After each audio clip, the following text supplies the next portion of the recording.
छत्तीसगढ़ी संगीत गाना सुनने के लिए डीजे छोटू सिंधराम चैनल को सब्सक्राइब करना ना भूलें।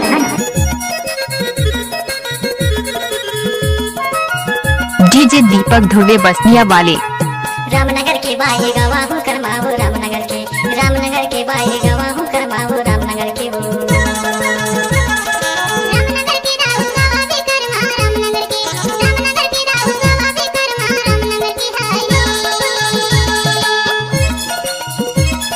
डीजे दीपक धुर्वे।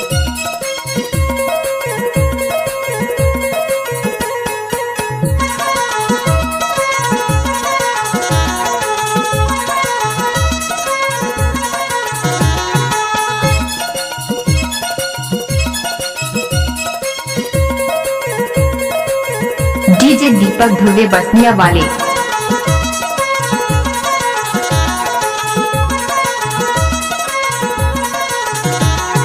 गली के धुराला सुतली में खेला है मायावारी गोरी मोर धार देखा वो रामनगर के बाई गवा हूँ करमाऊ रामनगर के वो रामनगर के बाई गवा हूँ करमाऊ रामनगर के वो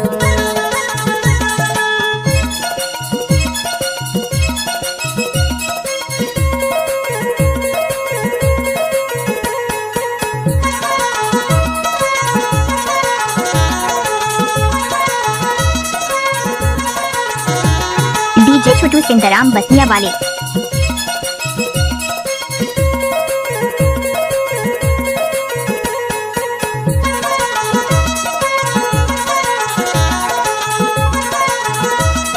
डीजे दीपक धुर्वे बस।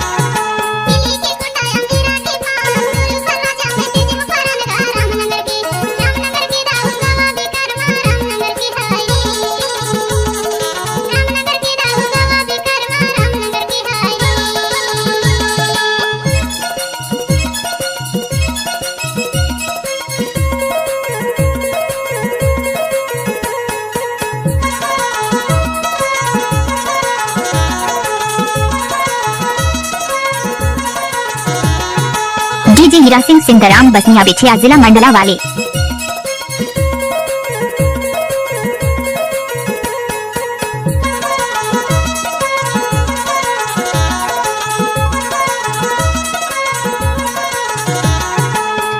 बग्या लगाल के सर के रहो याद जान तो लाओ रामनगर के बाई गवा हूँ करमाऊ रामनगर के वो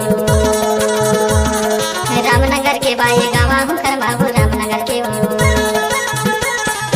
रामनगर के बाई गवा हूँ करमाऊ रामनगर के बाई गवा हूँ करमाऊ रामनगर के वो